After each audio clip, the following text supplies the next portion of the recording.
I finished clearancing it, and more than enough room for this thing to move. Can only go one way.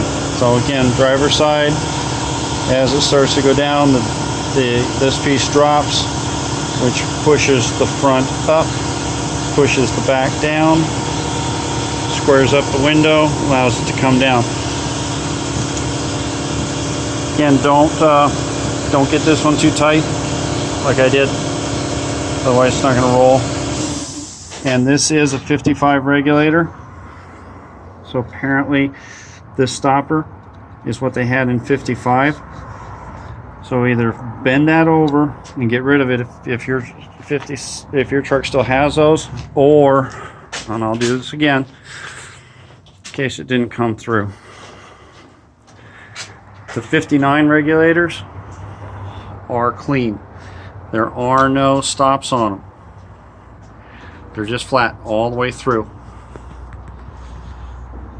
So that'll give you the extra half an inch, 3/4 of an inch or whatever needed to get that thing to lay down in that window like it's supposed to. But here's the rollers on the new one that I rebuilt. This is, again, this is the piece that I trimmed on that other one.